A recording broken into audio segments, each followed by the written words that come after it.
বালি পাচার নিয়ে কি সাংসদ এবং মাফিয়ার মধ্যে কথোপকথন? অডিও ক্লিপ শুনিয়ে চাঞ্চল্যকর দাবি করেছেন বিরোধী দলনেতা। বালিয়া মাফির যোগে ঋতব্রত বন্দ্যোপাধ্যায়ের নিশানায় কি কীর্তি আজাদ? ভবানী ভবনে সিআইডির কাছে অভিযোগ দায়ের, ইডি সিবিআই লোকসভার স্পিকারকেও অভিযোগ জানাবো বলছেন রাজ্য বিধানসভার বিরোধী দলনেতা। রাজ্যের প্রাক্তন এক মন্ত্রীরও নাম আছে বলে দাবি করছেন ঋতব্রত বন্দ্যোপাধ্যায়। এটা সম্ভবত বর্ধমান দুর্গাপুরের এক সাংসদের কণ্ঠস্বর বলে দাবি করছেন তিনি। সম্ভবত এটা বিশ্বকাপ জয়ী এক ক্রিকেটারের কণ্ঠস্বর। বালির বকরা নিয়ে অডিও, দেখতে হবে যে প্রভাবশালী কেউ আছে কিনা। কাকে ইঙ্গিত করছেন বিরোধী দলনেতা? জিজ্ঞাসাবাদের দাবি করছেন তিনি। এখন এই অডিও ক্লিপ যেটা সামনে এনেছেন রাজ্য বিধানসভার বিরোধী দলনেতা, কি রয়েছে তাতে দেখুন এবং শুনুন। नमस्ते। नमस्ते, बोलो। बाजार पूरा इधर घर और कह रहे थे कि बालू का सिंडिकेट इधर चालू हो रहा है 2-4 दिन में। अच्छा, कौन कौन? वो आपका चंडी का जो नाम दिए थे ना, वो तो जितना भी गाड़ी है सर, आपसे मतलब यही काम था कि सीपी को थोड़ा चाप दे के दुर्गापुर से कोई गाड़ी पास नहीं होना चाहिए। उसमें अपना सिस्टम हो जाएगा, क्योंकि जो लोकल का जो सिंडिकेट चलेगा ना, उसमें अपना ही लड़का काम करेगा टोटल।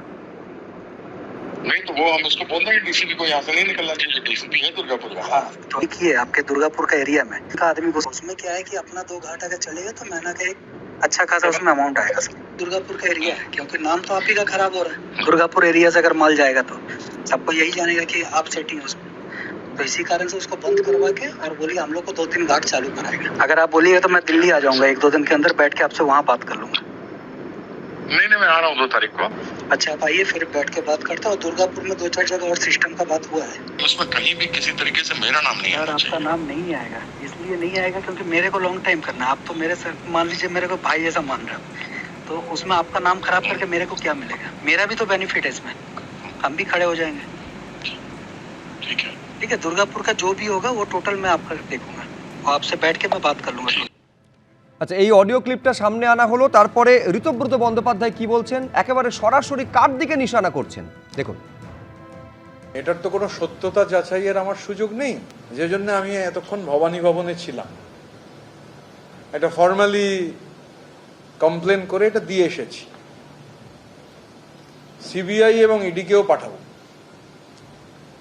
এবং বোঝা যাচ্ছে এটা দুর্গাপুর বেল্টের। এ গোটা কথোপকথনটাই হচ্ছে বালির, মানে স্যান্ড মাইনিং, বালি মাফিয়ার সঙ্গে। এখন উল্টো দিকে কে আছেন সেটা তো আমি জানি না। আমি একজনের গলাটা কিছুটা চিনি, অনেকেই চেনেন। আমার কাছে ফরেন্সিকের তথ্য নেই, কিন্তু আমার কাছে একটা অন্য তথ্য আছে। মানে ঘটনাচক্রে একজন বিশ্বকাপ জয়ী দলের সদস্য আর কি, মানে তিনি সবসময় বলেন আমি বিশ্বকাপ জয়ী দলের সদস্য। আমি বলছি না এর সঙ্গে তার কোনো যোগাযোগ আছে, মানে ফরেন্সিকের আমার কোনো ক্ষমতা নেই, কিন্তু বিশ্বকাপ জয়ী দলের সদস্য। আমি রাজ্য পুলিশের কাছে অনুরোধ করেছি, সিআইডির কাছে অনুরোধ করেছি অবিলম্বে তদন্ত করা হোক। একই অনুরোধ ইডি সিবিআইকেও করব, আর লোকসভার স্পিকারকে গোটাটা জানাবো। পুরোপুরি প্রতিহিংসা বলছেন দেবনারায়ণ সরকার। এই প্রতিহিংসার পেছনে কি বিজেপি রয়েছে? কেন এই প্রশ্নটা তুলছি, তার কারণ তার দিকে আবার ইঙ্গিত করেছেন কীর্তি আজাদ। কি বলছেন দেখাবো, তারপর স্বপন দাসের কাছে ফিরছি দেখুন। ऋतव्रतो क्या किया है, फोन पर क्या क्या करता रहा है, नहीं करता रहा है, वो सारा कुछ अब उजागर होगा।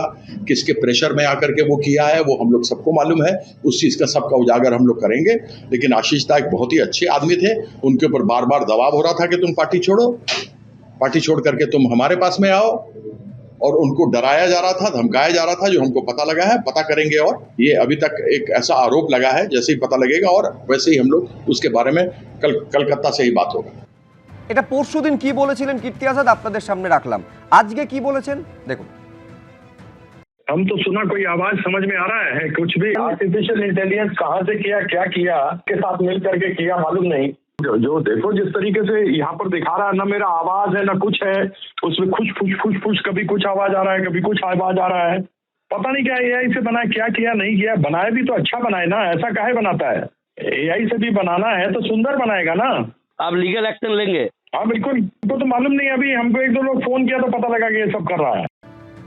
অর্থাৎ এক তিনি বলছেন যে তিনি লিগ্যাল অ্যাকশন, আইনি ব্যবস্থার পথে হাঁটবেন, এবং দ্বিতীয়ত বলছেন এটা এআই জেনারেটেডও হতে পারে। কিন্তু পাশাপাশি চাপ রয়েছে কিনা এটা কিন্তু আগেই প্রশ্ন তুলে দিয়েছিলেন কীর্তি আজাদ। চাপ বলতে ঋতব্রত বন্দ্যোপাধ্যায়ের উপর চাপ, এবং সেই চাপ কোথা থেকে আসছে। এবিপি আনন্দ, এগিয়ে থাকে, এগিয়ে রাখে।